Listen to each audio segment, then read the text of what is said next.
कर दिया, ठीक है। सो stock, debtors, BR, cash and bank, marketable investment, loose tools, advance tax, prepaid expenses, these are some of your current assets. इसमें कुछ addition हो सकता है एनी टाइम पे। याद रखना, इन्वेस्टमेंट खाली बोला तो वो लॉन्ग टर्म है, लेकिन अगर मार्केटेबल इन्वेस्टमेंट या करंट इन्वेस्टमेंट बोला तो वो आपका करंट एसेट है। That is what, that is your current asset. Is it clear? Investment दो टाइप के, एक लॉन्ग टर्म है, एक शॉर्ट टर्म है। लॉन्ग टर्म जो अलग से आता है, और short term investment that means marketable या करंट इन्वेस्टमेंट वो आता है आपके करंट एसेट में। अभी करंट एसेट हमने देखा दो पार्ट्स में डिवाइड होते हैं, that is quick asset and non quick asset. What is quick asset? Quick asset means those assets which can be converted into cash immediately. कल पढ़ा था ना हमने, क्विक एसेट मतलब वो एसेट जो इमीडिएटली कैश में कन्वर्ट हो जाते हैं। Yes ma'am. और नॉन क्विक एसेट जिसको कैश में कन्वर्ट होने को टाइम लगता है, तो उसमें हमने क्विक एसेट में देखा डेटर्स आता है, बीआर आता है, cash and bank balance, investment, loose tool, सब कुछ आता है। क्या नहीं आता है ये याद रखो, सब एसेट क्विक है एक्सेप्ट स्टॉक। स्टॉक क्योंकि कभी भी इमीडिएटली कैश में कन्वर्ट नहीं होता है, तो stock is non quick asset. Advance tax is non quick asset, मतलब अगर गवर्नमेंट को मैंने टैक्स भर दिया तो गवर्नमेंट से पैसा मिलेगा ही नहीं, कितना भी ट्राई कर लो। प्रीपेड एक्सपेंसेस, अगर आपने कोई एक्सपेंसेस एडवांस में पे कर दिया तो वो भी इमीडिएटली कैश में कन्वर्ट होके नहीं मिलेगा। So these are your non quick asset. Is it clear? यहाँ तक कोई डाउट है? No ma'am.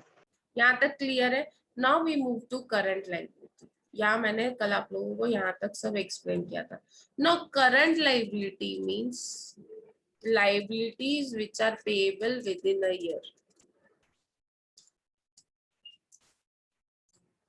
Means liabilities which are payable within a year. जो भी liabilities आप एक साल में पे करते हो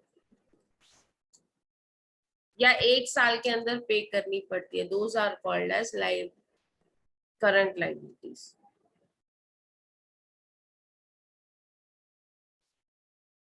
हाँ, एग्जाम्पल्स आने चालू हो गए।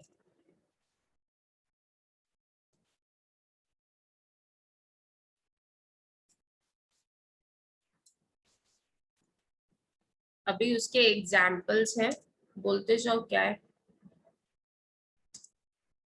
कौन बता रहा है?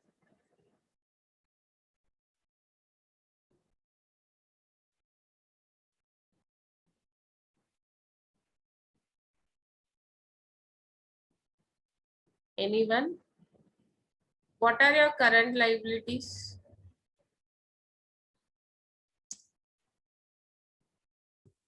Yes, creditors. सबसे पहले हम लोग लेते हैं creditors. Bills payable. और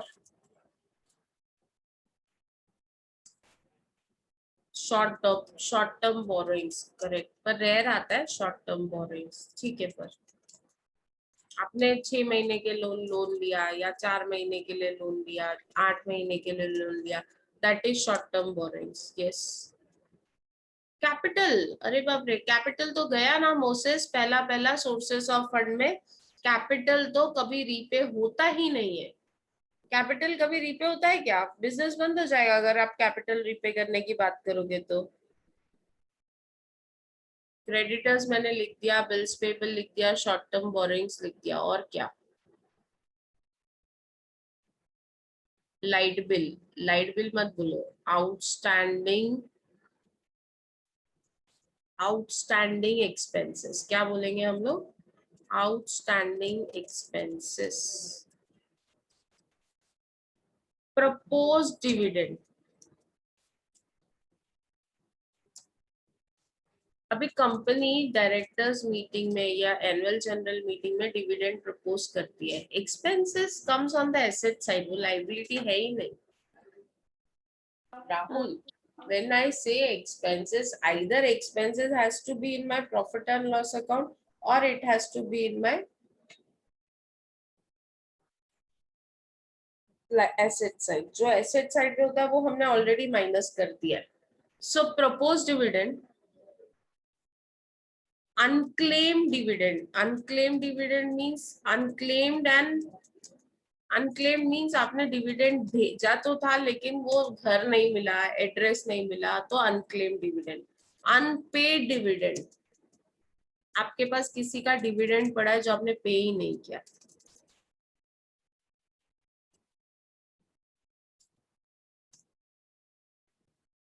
मैं आप लोग के एग्जांपल्स ले रही हूँ जो अपने चैट बॉक्स में डाले. आउटस्टैंडिंग एक्सपेंसेस में सब आ गया, रेंट, लाइट बिल, जो भी आपको बोलना था. तन्वी ने बोला bank overdraft, very correct example of outstand current liabilities. किसी ने लिखा है इनकम टैक्स, राहुल ने. हम इनकम टैक्स नहीं लिखेंगे, हम लिखेंगे प्रोविजन फॉर इनकम टैक्स. आपको पता है क्या, इनकम टैक्स मैंने जो इनकम लास्ट ईयर पे की उसके ऊपर मुझे टैक्स ये साल भरना पड़ता है, उसी साल नहीं भरना पड़ता है. तो हमेशा आने वाले साल में जो मुझे ये साल का इनकम टैक्स भरना है उसका मैं प्रोविजन करके रखती हूँ. प्रोविजन करके रखती हूँ मैं, मतलब मैं उसको आउटस्टैंडिंग दिखा के रखती हूँ. So these are my current liabilities. Current life bank loan, बेटा ये है. मोसेस क्या हो गया, बैंक लोन हम लोगों ने उधर देखा ना लॉन्ग टर्म लाइबिलिटी में. अगर वो शॉर्ट टर्म लोन है तो ये शॉर्ट टर्म बोरोइंग्स में आ जाएगा ना. अभी जैसे करंट एसेट के दो टाइप थे, वैसे ही करंट लाइबिलिटीज की भी दो टाइप है. One is quick liability and salary other. आएगा मैम. देखो आप लोग कंफ्यूज हो रहे हो. I am talking about liability. Salary is an expense जो पे कर देते हो आप उस साल का उसी साल में. अगर वो आउटस्टैंडिंग है तो यहाँ पे लिखा हुआ है ना मैंने, आउटस्टैंडिंग एक्सपेंसेस. सी लाइबिलिटी मीन्स जो आउटस्टैंडिंग है. अगर आप मुझे सैलरी बोल रहे हो तो सैलरी तो पे हो जाती है, वो पीएनएल में आती है. It is not a balance sheet item. हम पढ़ क्या रहे हैं, हम बैलेंस शीट पढ़ रहे हैं. तो बैलेंस शीट में कभी सैलरी लिखा है आपने? Just tell me. No ma'am. No. So there your problem ends. We are talking here purely about balance sheet. तो बैलेंस शीट में जो आता है हमको वो देखना है. हाँ, interest payable is again an outstanding expenses. वो मैंने आउटस्टैंडिंग एक्सपेंस, देखो जितना पेएबल आएगा ना वो सारा आउटस्टैंडिंग में कवर्ड है. Okay Moses. Now quick liability means that liability which is to be paid immediately in cash. जो लाइबिलिटी हमको इमीडिएटली पे करनी पड़ सकती है, इमीडिएटली पेएबल इन कैश.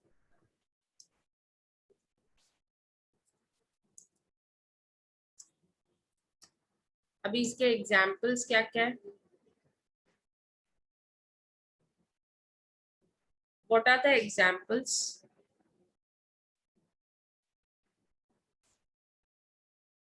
इसमें सब कुछ आता है. क्रेडिटर्स, देखो कोई मेरे से अगर आएगा और बोलेगा पैसा दो तो मुझे देना ही पड़ेगा. बिल्स पेएबल, लोन लिया है लेकिन सामने वाले ने बोला नहीं मुझे आज ही मेरा पैसा वापस चाहिए, तो फिर मुझे उसको देना ही पड़ेगा. नहीं दे पाऊं दूंगी तो उसके पास मेरा कुछ ना कुछ तो गिरवी पड़ा रहेगा, वो बेच देगा. Short term borrowings, outstanding expenses, proposed dividend. These are all quick liabilities. सब liabilities quick है. Unclaimed dividend, unpaid dividend, provision for tax.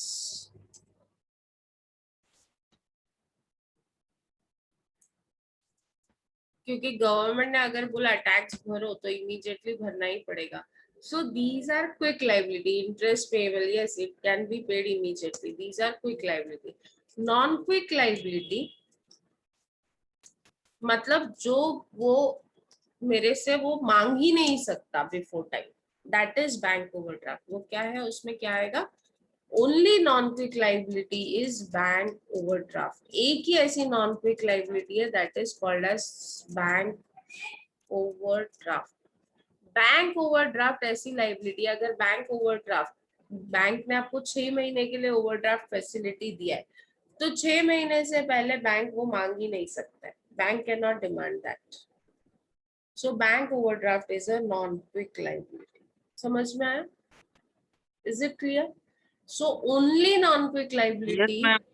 Only non-quick liability is bank overdraft. Otherwise, all your current liabilities are quick liabilities, except bank overdraft. Is that clear?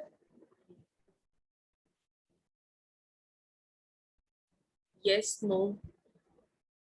Now, let us put it in our app. ये अभी format में put करते हैं. Concept wise I have explain you everything. Now let us put it in the. अभी सबसे पहले इसमें आएगा. You can continue with the number 3 fixed assets.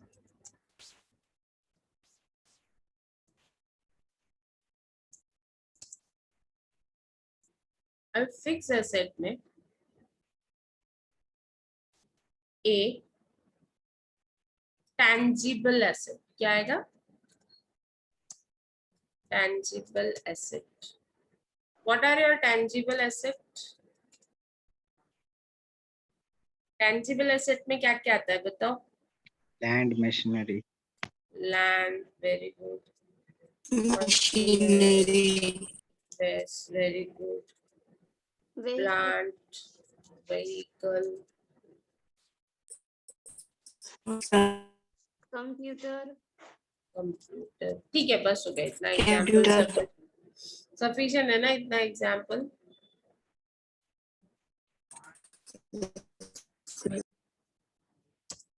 बाकी आप लोगों को पता है.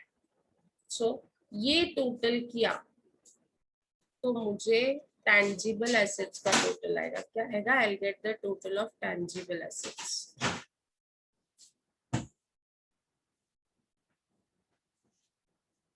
यहाँ पे मुझे tangible assets का टोटल मिलेगा. ओके. ये tangible asset में मैं intangible assets ऐड करूंगी. Intangible assets.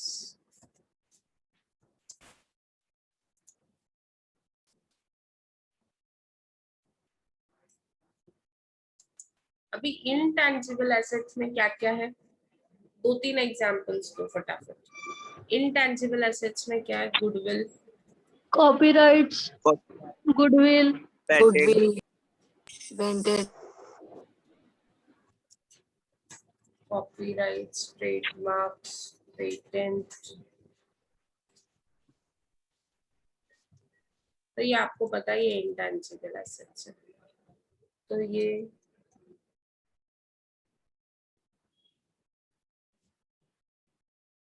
लिखने के बाद यहाँ पे इसका टोटल डाला.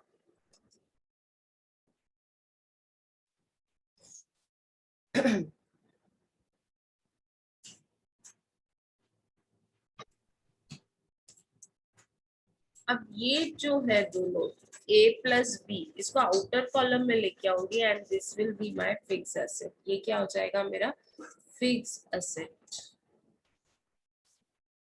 This will become my fix asset.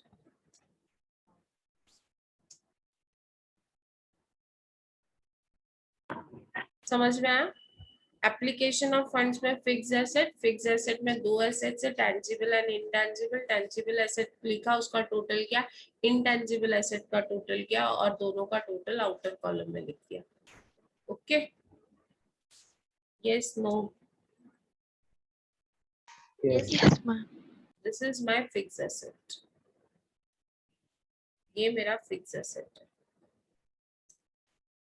अभी फिक्स एसेट के बाद नेक्स्ट कम्स इन्वेस्टमेंट. क्या आता है?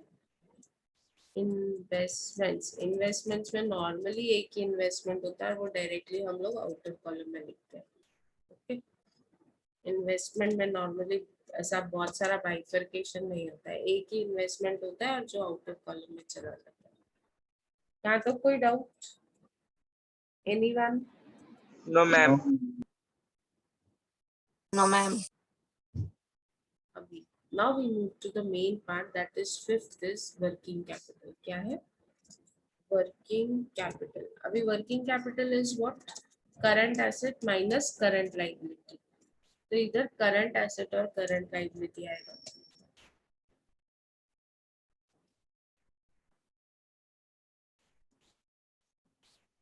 करंट एसेट,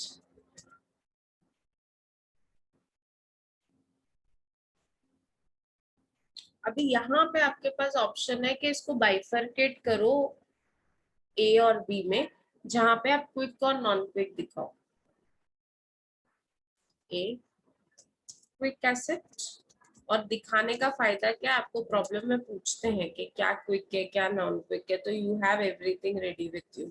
चलो क्विक में क्या क्या आता है, डेटर्स, बीआर, मेन हम लोग लिखते हैं, cash in hand, cash and bank लिख देती हूँ। ये हमारा मेन क्विक एसेट है, ठीक है।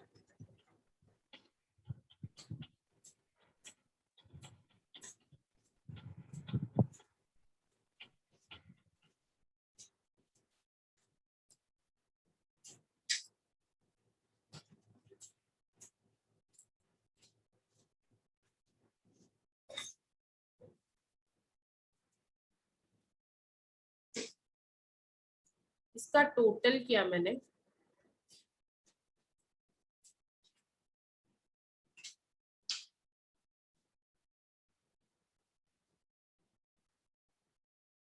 यहाँ पे आया क्विक एसेट का टोटल,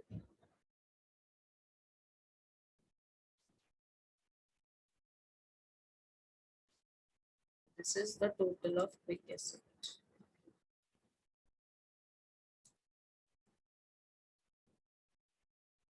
ठीक है, इसके ही नीचे लिखा मैंने नॉन क्विक एसेट।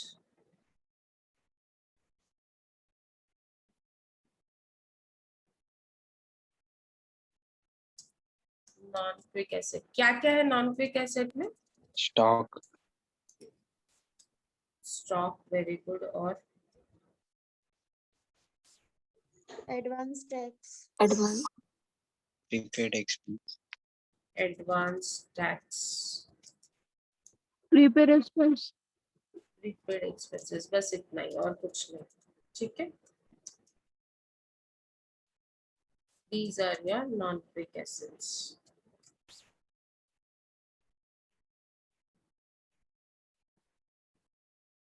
इसका टोटल किया,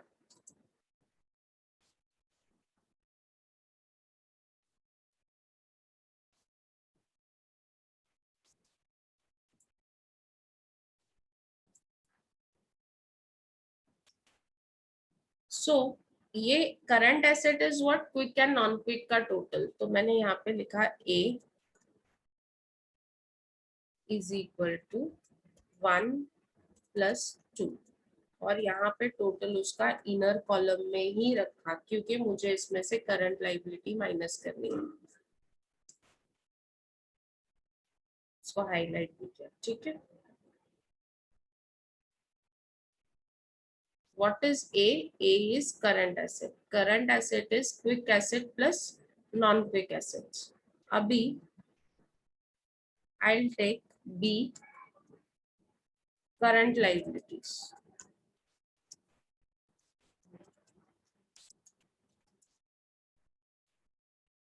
अभी करंट लाइबिलिटीज में भी क्विक और नॉन क्विक है, सेम वैसे ही क्विक लाइबिलिटीज, क्या क्या है क्विक लाइबिलिटीज के अंदर, क्या क्या है, bills payable, creditors, bills payable, outstanding expenses, सब कुछ, इनफैक्ट सिर्फ बैंक ओवरड्राफ्ट करके सब छोड़ के सब कुछ, outstanding expenses, propose dividend and provision for taxation, remember ये क्योंकि नया आइटम है आप लोगों के लिए, propose dividend and provision for taxation, this is your current liability, quick current liability. ठीक है,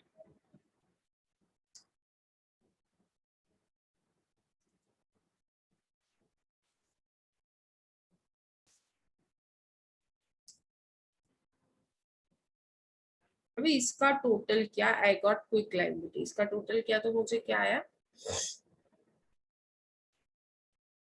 quick liability, this is quick liability total, इसमें नॉन क्विक लाइबिलिटी एक ही है, क्या है non quick liability?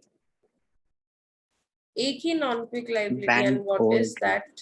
Bank overdraft. Bank overdraft. सिर्फ एक ही नॉन क्विक लाइबिलिटी है, दैट इज बैंक ओवरड्राफ्ट। तो यहाँ पे मैंने बैंक ओवरड्राफ्ट लिखा और बैंक ओवरड्राफ्ट का टोटल इसमें ऐड किया। दिस इज माय सेकंड,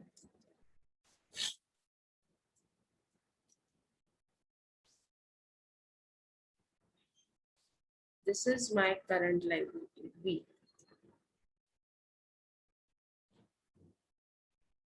ये मेरा करंट लाइबिलिटी है।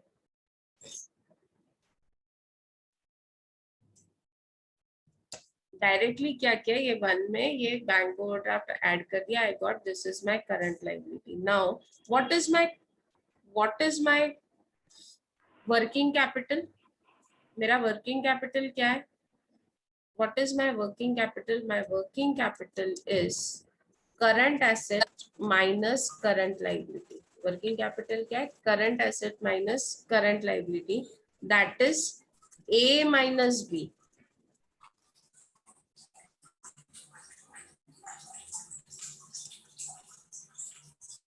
अभी मेरे को पता है कि मेरा A is current asset, ये मेरा current asset है,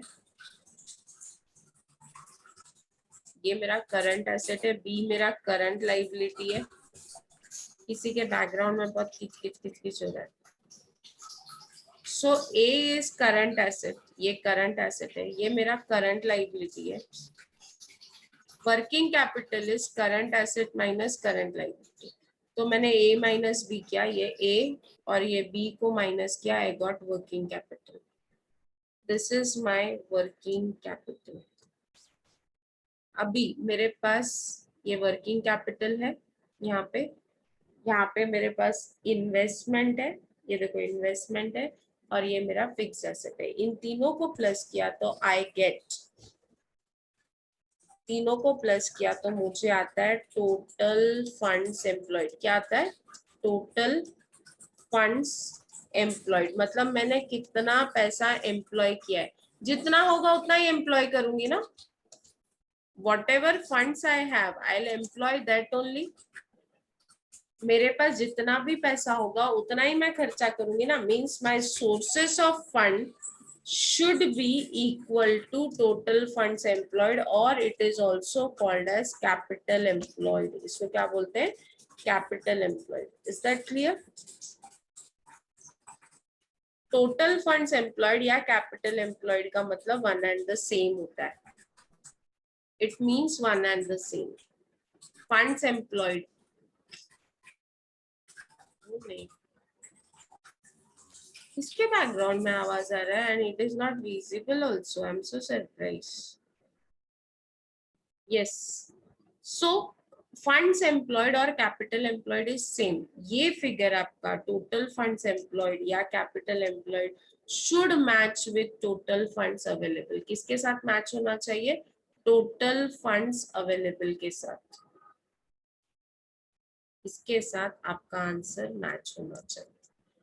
ये आंसर मतलब लाइबिलिटी और एसेट साइड सेम रहता है ना, टोटल सेम होता है ना, टैली होता है ना। सिमिलरली यहाँ पे भी ये आपका लाइबिलिटी साइड है, एप्लीकेशन ऑफ फंड्स आपका एसेट साइड है, and at the end of the day ये टैली होना चाहिए।